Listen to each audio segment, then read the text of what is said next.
Bienvenida, amada Iglesia, a este día de alabanza y adoración a nuestro Señor Jesucristo. Dice en la palabra de Dios en Efesios 1:3: Bendito sea el Dios y Padre de nuestro Señor Jesucristo, que nos bendijo con toda bendición espiritual en los lugares celestiales en Cristo, según nos escogió en Él antes de la fundación del mundo, para que fuésemos santos y sin mancha delante de Él, en amor habiéndonos predestinado para ser adoptados hijos suyos, por medio de Jesucristo, según el puro afecto de su voluntad, para alabanza de la gloria de su gracia, con la cual nos hizo aceptos en el amado, en quien tenemos redención por su sangre, el perdón de pecados, según las riquezas de su gracia. ¿Cuántos motivos para alabar al Señor esta mañana y cada día de nuestras vidas? Vamos a empezar este tiempo de alabanza a nuestro Señor. Que mi vida entera esté consagrada a ti, Señor, que a mis manos pueda guiar el impulso de tu amor. Lávame en tu sangre, Salvador, límpiame de toda mi maldad. Traigo a ti mi vida para ser, Señor, tuya por la eternidad.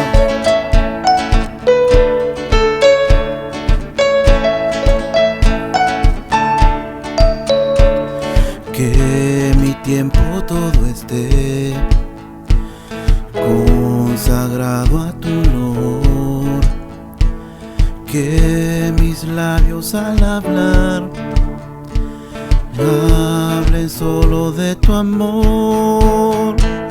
Lávame en tu sangre, Salvador, límpiame de toda mi maldad. Traigo a ti mi vida para ser, Señor, tuya por la eternidad.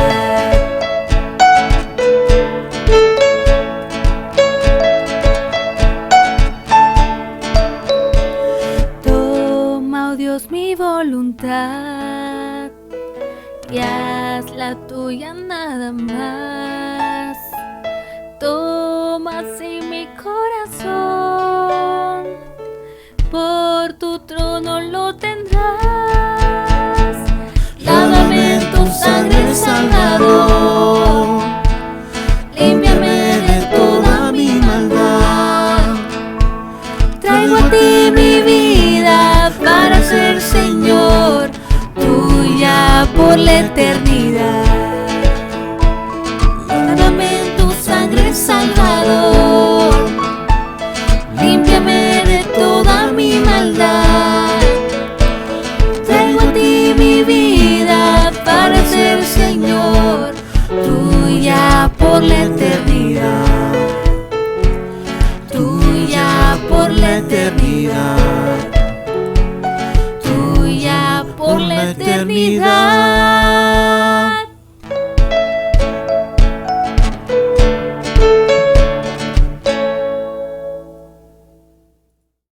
Venid, aclamemos alegremente a Jehová, cantemos con júbilo a la roca de nuestra salvación.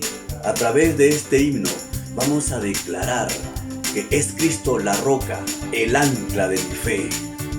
En las olas inmensas de embravecido mar, que asaltan de mi alma la pobre embarcación, de rodillas a Cristo clamé y el huracán deshecho fue al instante a la voz de Dios.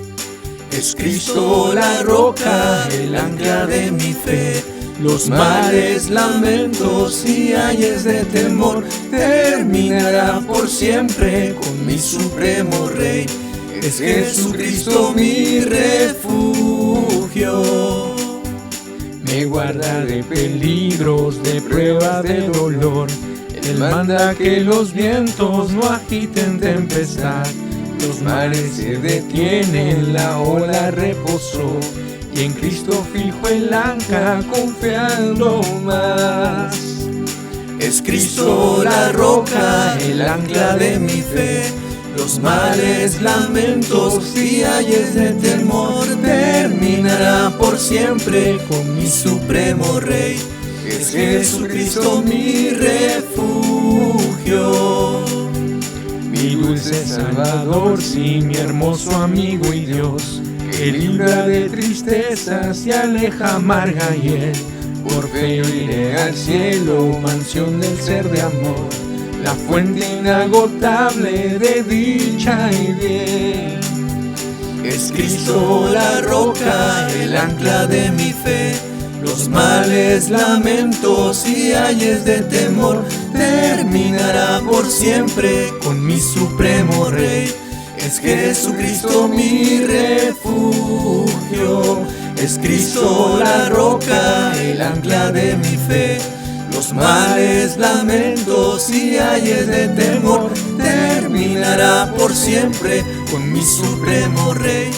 Es Jesucristo mi refugio, es Jesucristo mi refugio, es Jesucristo mi refugio.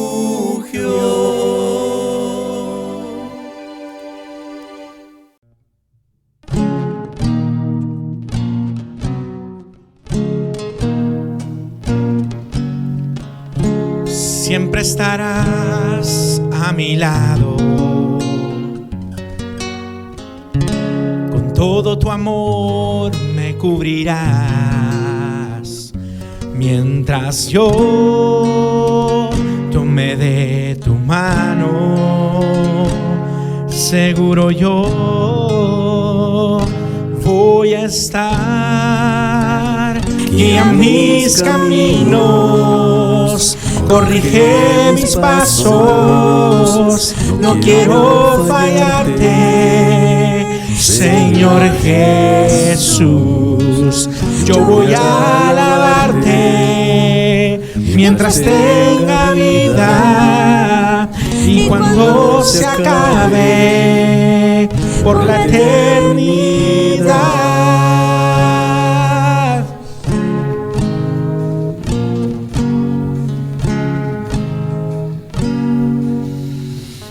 Siempre estarás a mi lado,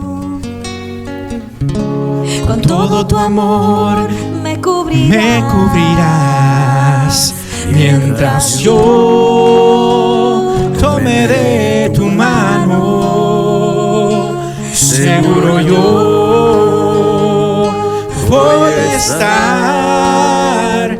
Guía mis caminos, corrige mis pasos, no quiero fallarte, Señor Jesús. Yo voy a alabarte mientras tenga vida, y cuando se acabe por la eternidad. Guía mis caminos, corrige mis pasos, no quiero fallarte, Señor Jesús. Yo voy a alabarte mientras tenga vida, y cuando se acabe por la eternidad.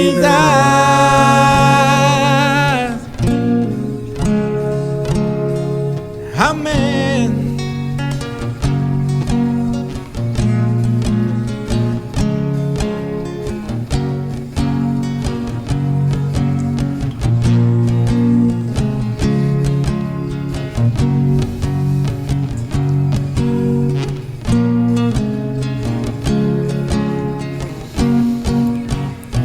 Guía mis caminos, corrige mis pasos, no quiero fallarte, Señor Jesús.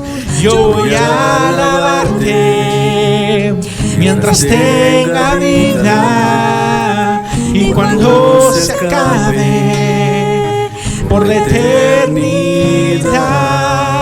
Guía mis caminos, corrige mis pasos, no quiero fallarte, Señor Jesús.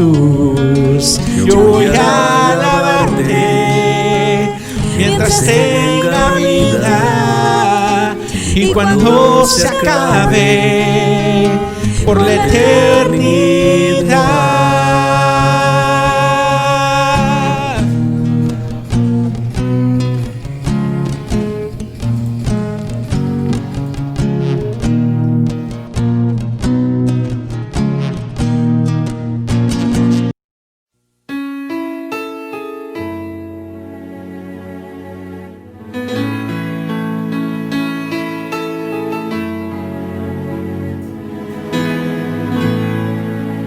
Gracias por la cruz, Dios, por el precio tú pagar mi pecado y dolor. Tu amor quitó, dando gracia eterna. Gracias por tu amor, Dios, por las manos que herí, pues tu río me limpió y siento al fin tu perdón y salvación. Digno eres, Señor, en tu trono estás, coronado con poder, reinas con majestad. Cristo, Hijo de Dios, exaltado Rey, moriste en la cruz en mi lugar.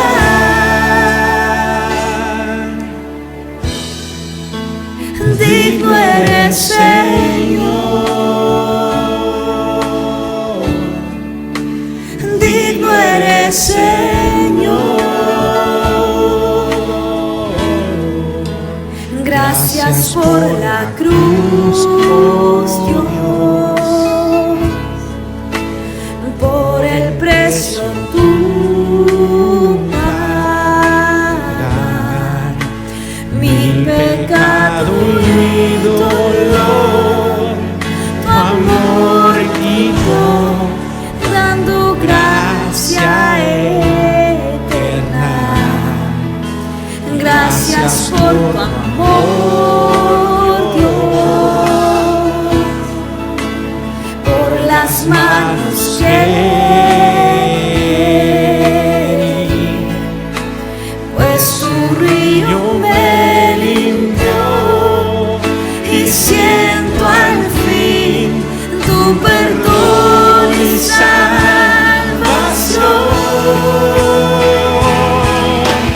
Digno eres, Señor,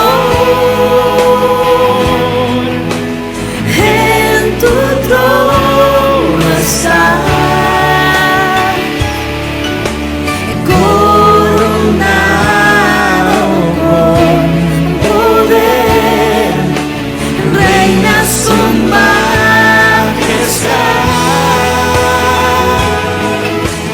Cristo, Hijo de Dios, exaltado Rey, moriste en la cruz en mi lugar.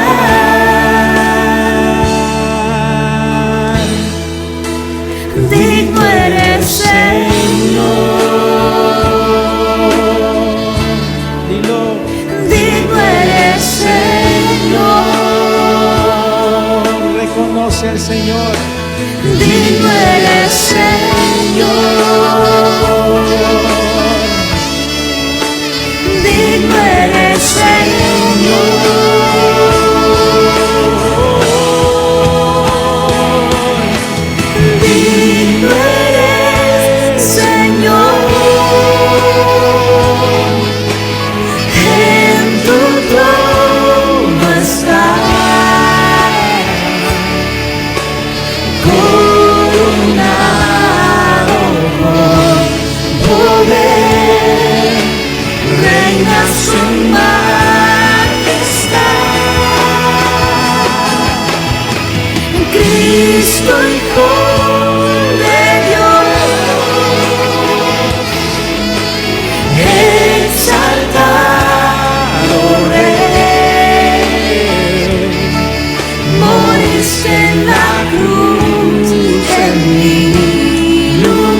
digno eres, Señor.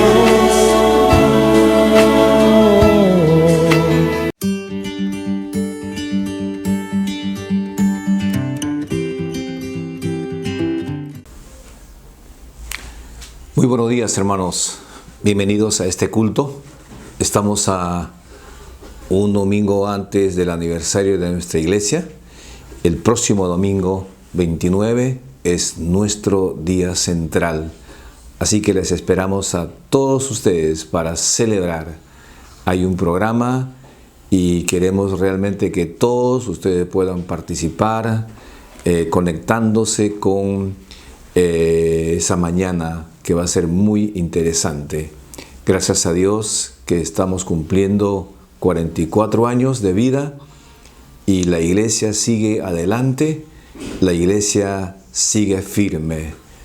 La iglesia de Cristo nunca va a desaparecer. Las instituciones pueden desaparecer, pero la iglesia de Cristo nunca va a desaparecer. Así que tengamos confianza, tengamos esperanza. Dios mediante, el 3 de enero estaremos allí en nuestro templo para tener nuestro primer culto del 2021. Estemos preparados para esto entonces, para ir, para alabar a Dios, para adorarlo, pero también para, saludarnos después de meses que no nos hemos saludado físicamente. Vamos a ir en esta mañana al libro de Romanos, el capítulo 13 de Romanos. Hoy voy a cambiar el énfasis de mi mensaje. Ya no estaré hablando acerca de los imperativos de 1 Tesalonicenses, el capítulo 5. El domingo pasado habíamos hablado sobre no apaguéis al espíritu, pero hoy hacemos un paréntesis. Simplemente es por la crisis política y social que hemos vivido en esta semana que pasó. Y voy a tratar el libro de Romanos, el capítulo 13, en esta mañana. Busquen sus Biblias en el libro de Romanos, el capítulo 13, y dice así la palabra de Dios. Sométase toda persona a las autoridades superiores, porque no hay autoridad sino de parte de Dios, y las que hay por Dios han sido establecidas. De modo que quien se opone a la autoridad, a lo establecido por Dios resiste, y los que resisten acarrean condenación para sí mismos. Porque los magistrados no están para infundir temor al que hace el bien, sino al malo. ¿Quieres pues no temer a la autoridad? Haz lo bueno y tendrás alabanza de ella, porque es servidor de Dios para tu bien. Pero si haces lo malo, teme, porque no en vano lleva la espada, pues es servidor de Dios, vengador para castigar al que hace lo malo, por lo cual es necesario estarles sujetos, no solamente por razón del castigo, sino también por causa de la conciencia. Pues por esto pagáis también los tributos, porque son servidores de Dios que atienden continuamente a esto mismo. Que Dios bendiga su palabra en esta mañana. Oremos. Gracias, Padre. En esta mañana te pedimos por nuestro país, por nuestra patria y por aquellos muchachos que han recibido impactos de perdigones y de otros objetos, Señor, por la policía. Y también oramos por la misma policía, porque muchos de ellos han salido heridos la semana pasada. En esta mañana queremos que tu palabra nos hable sobre el gobierno, Padre, sobre la autoridad en nuestro país. ¿Qué dice tu palabra en esta mañana? Enséñanos, Señor. En el nombre de Jesús te pedimos. Amén y amén. Muy bien. La semana pasada, en realidad, todos nos hemos sentido consternados, inconformes, preocupados confundidos por todo lo que pasó y hasta también desanimados por nuestro país. Y encima de todo eso, también perdimos ante Chile y esta semana perdimos también ante la Argentina. Pero gracias a Dios que ya esta semana ya tenemos un nuevo presidente. Pero también tenemos un Congreso, aunque todavía sigue siendo un Congreso dividido, un Congreso realmente lleno de, vamos a decir así, de mequetrefes, de corruptos y de gente que muchas veces no están a la altura de las circunstancias de nuestro país. Eso lo hemos visto claramente, no estoy criticando nada de eso, pero lo hemos visto, que no es un Congreso a la altura de nuestro país, de las circunstancias sociales que vivimos.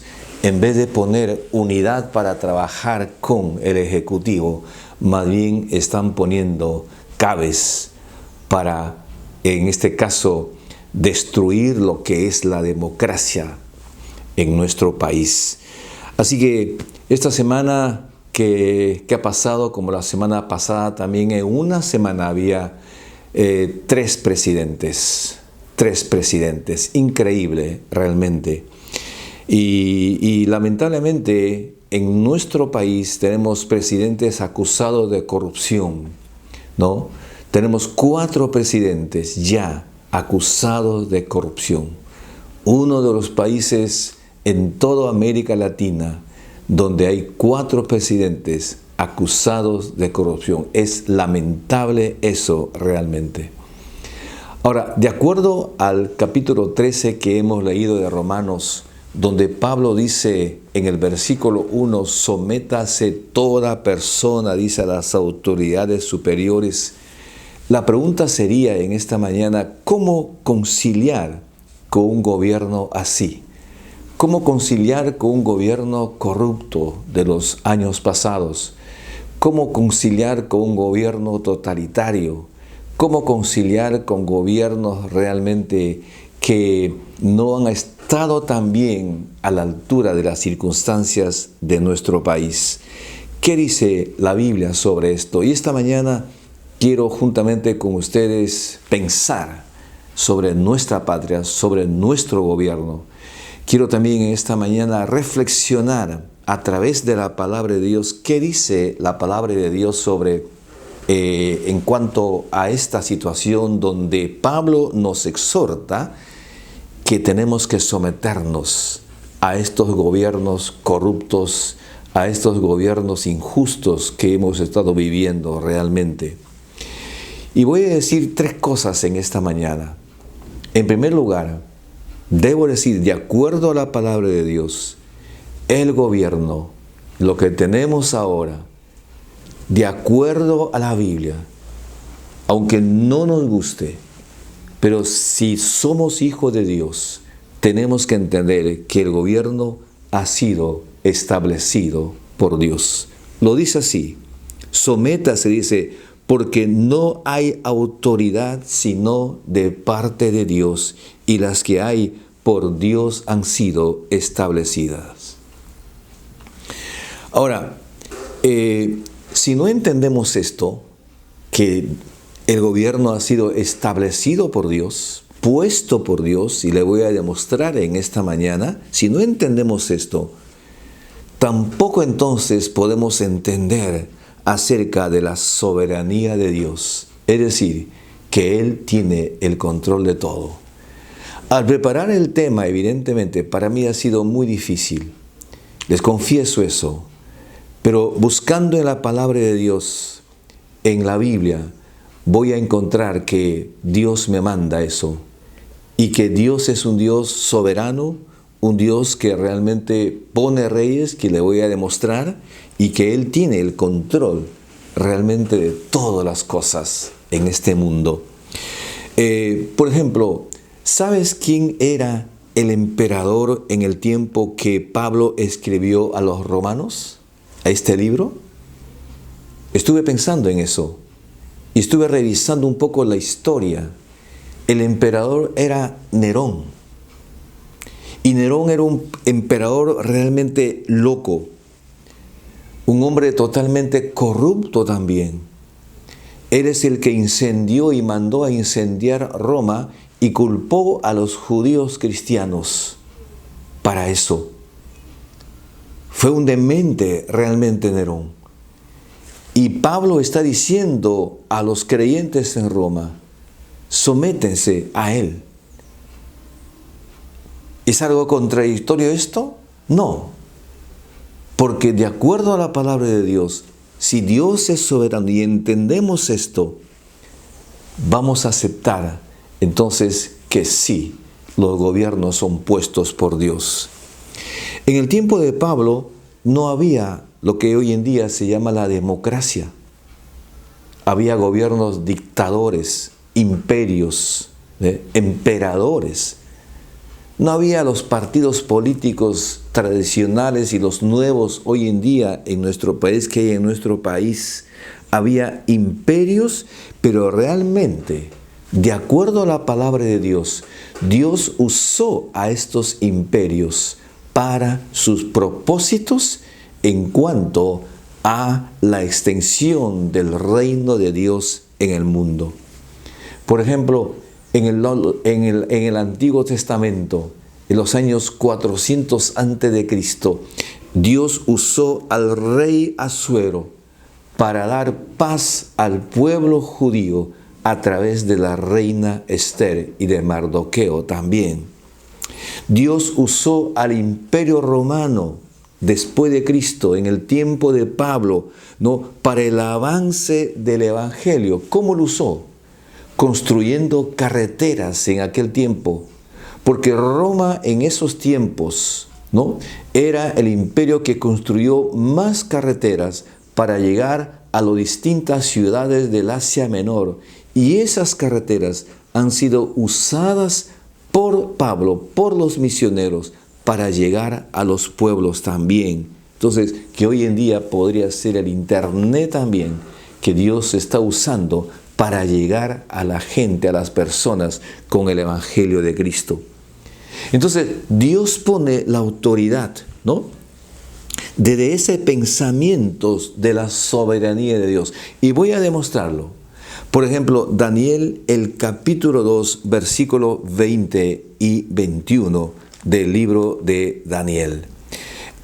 Note lo que dice Daniel, el capítulo 2, los versículos 20 y 21. Abre su Biblia, dice así: y Daniel habló y dijo: sea bendito el nombre de Dios de siglos en siglos, porque suyos son el poder y la sabiduría. Y note esto: Él muda los tiempos. La palabra muda quiere decir Él cambia los tiempos y las edades, quita reyes y pone reyes, dice la palabra de Dios acá.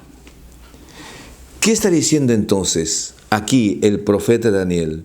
Dios realmente, si tú crees, si tú y yo creemos que uno de los nombres de Jesús es Rey de Reyes,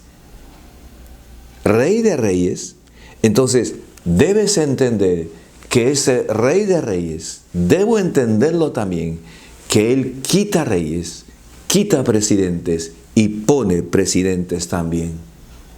Note, por ejemplo, el libro de Isaías, el capítulo 6 del libro de Isaías. Note lo que dice el versículo 1. Dice así: en el año que murió el rey Usías, vi yo al Señor sentado sobre un trono. ¿Qué está diciendo Isaías acá? ¿Qué está viendo aquí Isaías? Lo está viendo a Dios como el Dios supremo, como el Dios soberano, como el Dios que gobierna, sentado sobre un trono. ¿Qué está haciendo? Gobernando el mundo, gobernando el universo, manejando la situación realmente a sus propósitos divinos. Y el versículo 5 del mismo capítulo 6 de Isaías dice: Entonces dije, ay de mí, que yo soy muerto, porque siendo hombre inmundo de labios y habitando en medio del pueblo que tiene labios inmundos, han visto mis ojos al Rey. No es con Rey minúscula, con R minúscula, sino con R mayúscula, al Rey Jehová de los ejércitos. ¿Quién es ese Rey? Es el Dios soberano, el Dios grande, el que reina, el que gobierna en el mundo, que quita reyes y pone reyes también. Entonces, Dios es el que ha establecido los gobiernos. Y en nuestro país, Dios es el que ha puesto al nuevo presidente y a los presidentes antiguos también. En segundo lugar, dice la Biblia, dice Pablo, que este gobierno y los gobiernos son servidores de Dios, dice. La Biblia dice, vamos a irnos a Romanos, el capítulo 13, note lo que dice el versículo 4. Porque es servidor de Dios para tu bien, ¿no? Y note la tercera línea, pues es servidor de Dios. Y el versículo 6 dice, pues para esto pagáis también los tributos, porque son servidores de Dios. Esto es muy interesante. Tenemos que entender eso. Y cuando la Biblia dice que son servidores de Dios, está hablando entonces que Dios ha puesto a los gobernantes para sus propósitos. En este caso, para el propósito del avance del Evangelio. El libro de Jeremías, el capítulo 27 de Jeremías, vamos a ver, libro de Jeremías, el capítulo 27, note lo que dice los versículos 1 al versículo 6, Jeremías, el capítulo 27. En el principio del reinado de Joacín, hijo de Josías, rey de Judá, vino esta palabra de Jehová a Jeremías diciendo, Jehová me ha dicho así, hazte coyundas y yugos y ponlos sobre tu cuello, y los enviarás al rey de Edom y al rey de Moab, al rey de los hijos de Amón y al rey de Tiro y al rey de Sidón por mano de los mensajeros que vinieran a Jerusalén a Sedequías, rey de Judá. Y los mandarás que digan a sus señores, así ha dicho Jehová de los ejércitos, Dios de Israel, así habéis de decir a vuestros señores, yo hice la tierra, el hombre y las bestias que están sobre la faz de la tierra con mi gran poder y con mi brazo extendido, y la di a quien yo quise. Y el versículo 6, y ahora yo he puesto todas estas tierras en mano de Nabucodonosor, rey de Babilonia, mi siervo. Qué interesante. Si tú notas los versículos 1 al versículo 5, habla de los reyes de Judá y de los reyes de los pueblos, y que ellos estaban amenazando al pueblo de Israel también, ¿no? Pero había uno que iba a tomar, que iba a posesionarse de el pueblo judío, y eso iba a ser Nabucodonosor, el rey de Babilonia. Y lo dice el versículo 5, y lo di a quien yo quise. O sea, no va a ser de ustedes, no va a ser de ningún rey, otro. Inclusive con R minúscula. Dice el versículo 6, él va a ser mi siervo. Y lo que estoy diciendo es esto, que el gobierno es servidor de Dios. En este caso, Nabucodonosor vino a ser servidor de Dios, aunque no lo pensemos o que no lo creamos así, pero la Biblia dice, servidor para realmente esclavizar al pueblo judío, llevarlos 70 años a Babilonia y de allí regresar para reconstruir los muros y el templo de Jerusalén. Propósito de Dios, claramente. Interesante. Cuando Jesús nació, realmente Herodes fue su siervo. ¿Por qué? Porque él permitió y autorizó que los magos vayan a Belén a ver, a cerciorarse que en verdad que Jesús nació en Belén. Y eso está en Mateo el capítulo 2. Los mandó, usó al rey Herodes.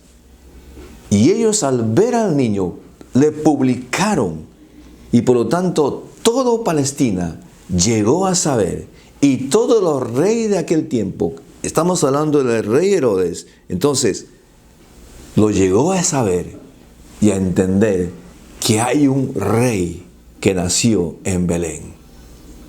Dios usando a los servidores, a los gobiernos, a los reyes, para que sean sus servidores. Dios permitió que el presidente de Toledo sea presidente del país. Permitió que Kuczynski también sea presidente. Permitió que Vizcarra sea el presidente. Pero la pregunta que tú me haces esta mañana es esto: pero si ellos eran corruptos. Sí.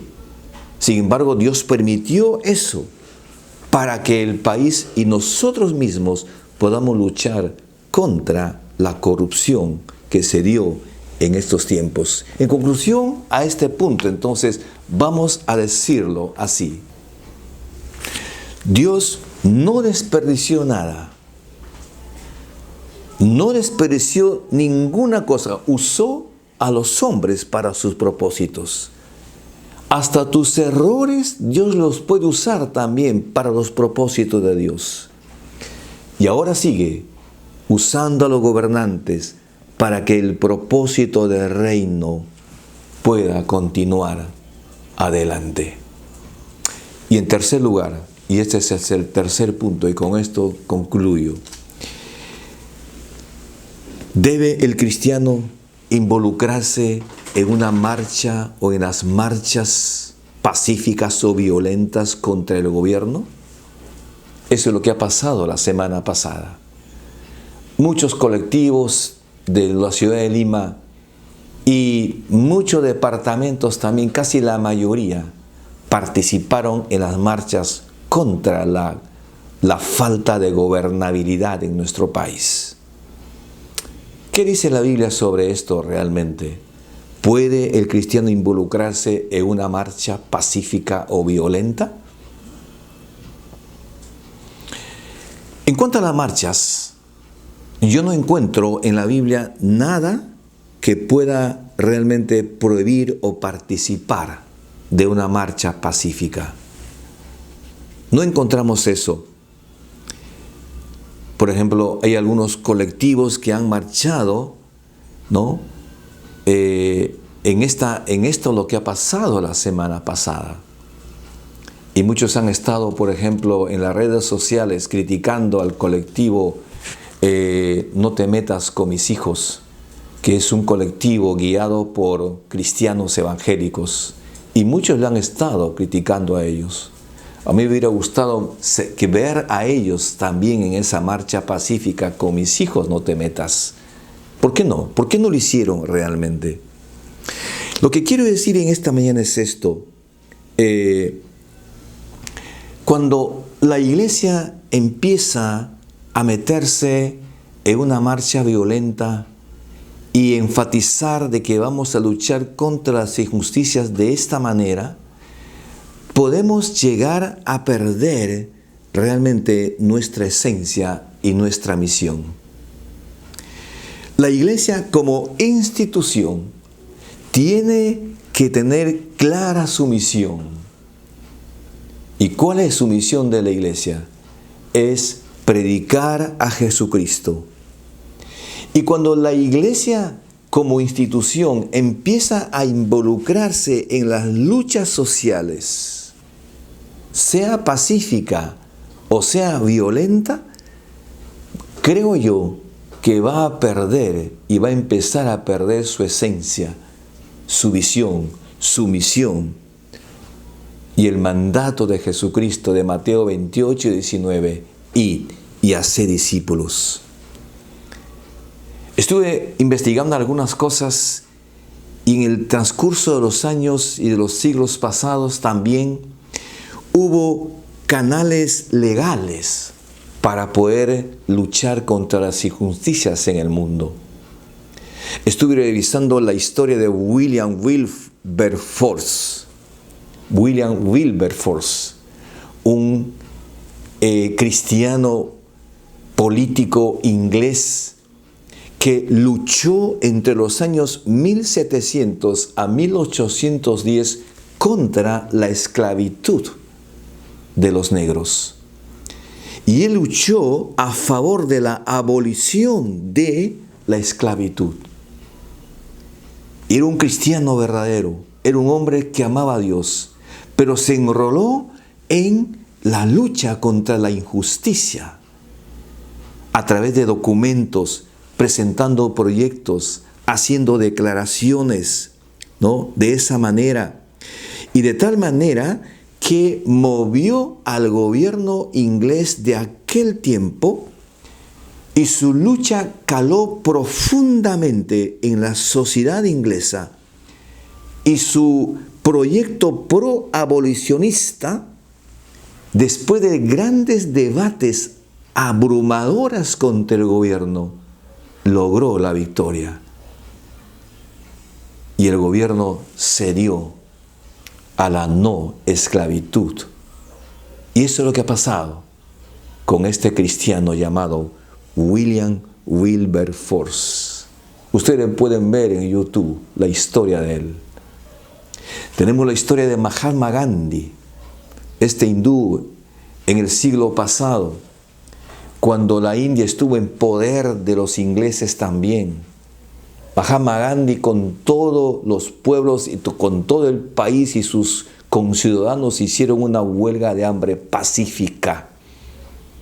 Él no se movió para nada contra la violencia, con la violencia, y no disparó ni una bala contra los ingleses, solo con su forma de paz, ¿no?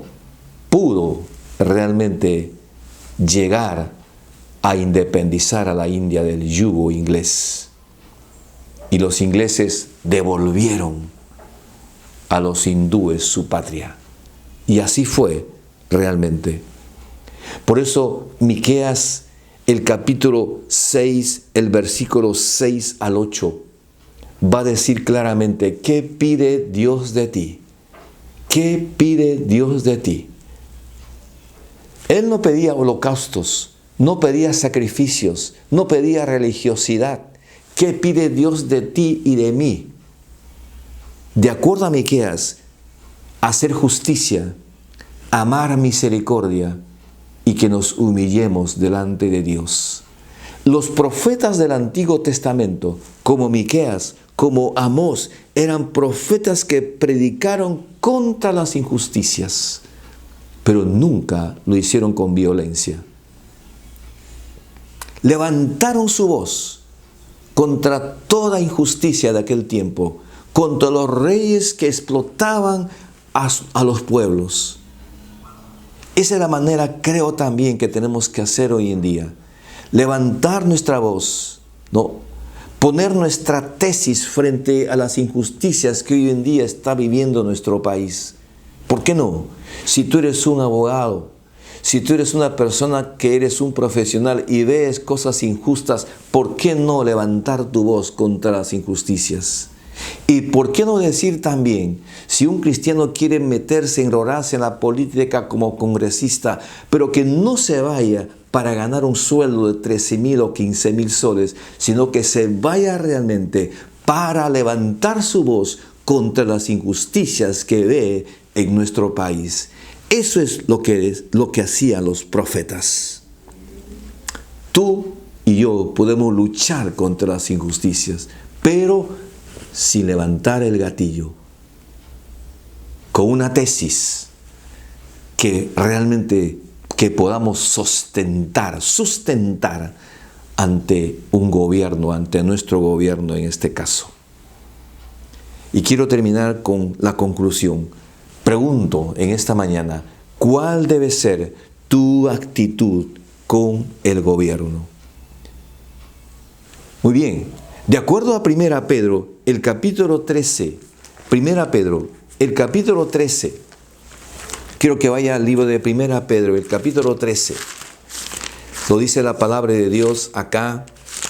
1 Pedro, el capítulo 13, capítulo 2, perdón, de 1 Pedro, capítulo 2, versículos 13 y 14 dice: por causa del Señor, someteos a toda institución humana, ya sea rey como a superior, ya a los gobernadores como por él enviados para castigo de los malhechores y alabanza de los que hacen el bien, dice el apóstol Pedro. Es decir, no podemos evitar este mandato. ¿Por qué? Porque dice la palabra de Dios, porque por causa del Señor. ¿Porque ellos son mejores que nosotros? No. De repente son los peores. ¿Porque ellos son los más justos que nosotros? No. Sino por causa del Señor. Porque de Él viene la autoridad. Y por eso ellos están allí presentes. Cuando nos sometemos al gobierno, de acuerdo a la palabra de Dios, no estamos diciendo que estamos de acuerdo en todo con ellos. Yo personalmente no estoy de acuerdo con muchas cosas que se han dado durante estos tiempos, sino lo hacemos por respeto. ¿Por qué? Porque son servidores de Dios. De acuerdo a Romanos 13, 4 y 6, servidores de Dios, ¿no es cierto? Y Dios les está usando a ellos para sus propósitos. Número 3, un gobierno mundano que tenemos hoy en día no tiene un mandato absoluto. No.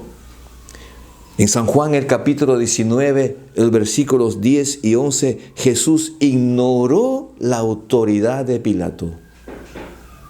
Él dijo, ninguna autoridad tiene sino de parte de Dios, le dijo. Él ignoró la autoridad, porque la autoridad de Pilato no era una autoridad absoluta. Y por último, ¿cuál debe ser nuestra actitud frente al gobierno?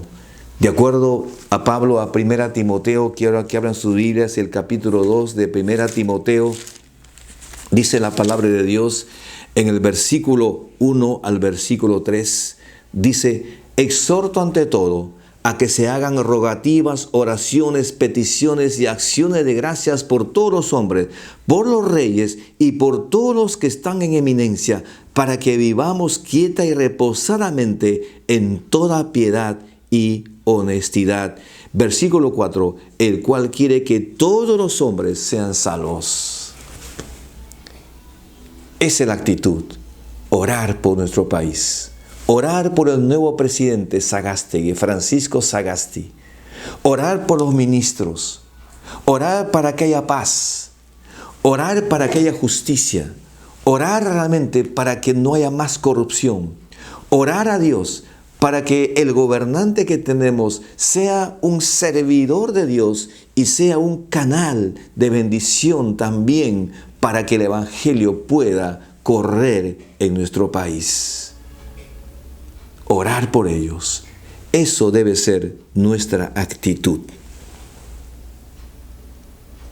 Que Dios nos bendiga en esta mañana y que seamos consecuentes como ciudadanos de este país, como peruanos que somos. Tenemos que entender que no es un gobierno absoluto, es decir, para toda la vida. Porque el único gobierno absoluto es el gobierno de Jesucristo sobre el mundo. El Rey de Reyes, que está sentado sobre el trono de Dios, está gobernando. Y Él es el que pone presidentes, gobernadores en nuestro país. Que Dios bendiga a nuestro país. Amén.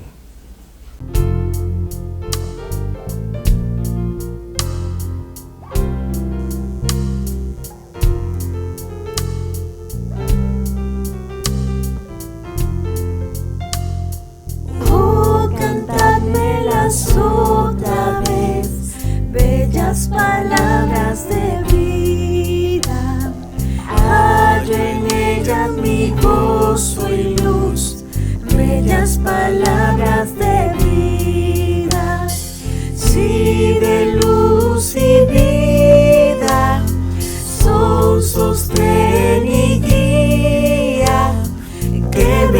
bellas son, qué bellas son, bellas palabras de vida. Qué bellas son, qué bellas son, bellas palabras de vida. Jesucristo a todos da bellas palabras de vida. Hoy escúchalas, pecador, bellas palabras de vida. Bondadoso te salva y al cielo te llama. Qué bellas son, qué bellas son, bellas palabras de vida. Qué bellas son, qué bellas son, bellas palabras de vida.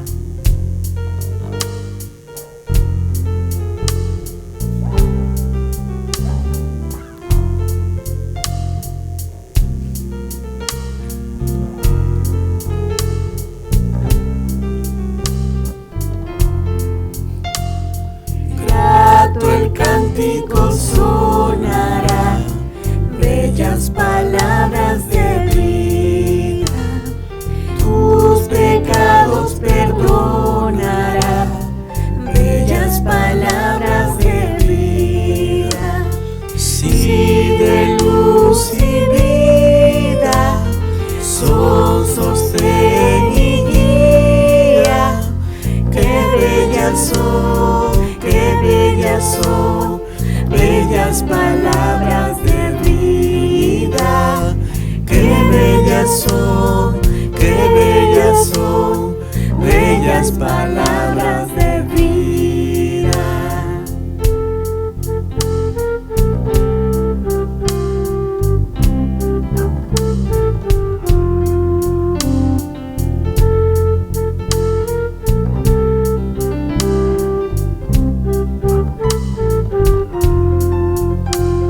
Sí, de luz y vida son sostén y guía. Qué bellas son, qué bellas son, bellas palabras de vida. Qué bellas son, qué bellas son, bellas palabras de vida.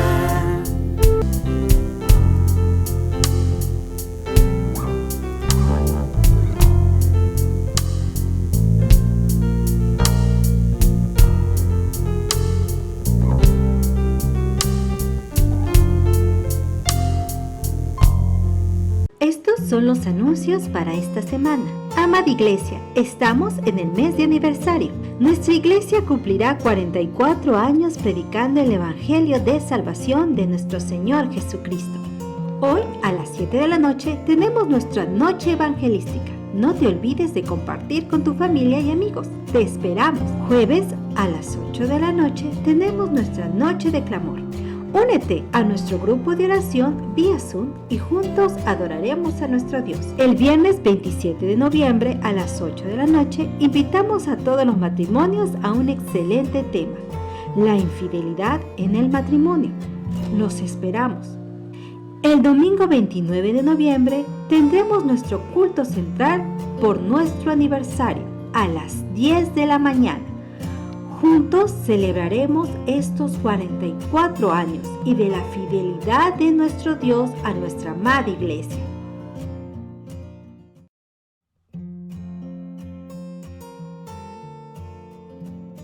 Nos despedimos, hermanos, deseándoles una semana en victoria. Y no se olviden de conectarse al Facebook. Dios les bendiga.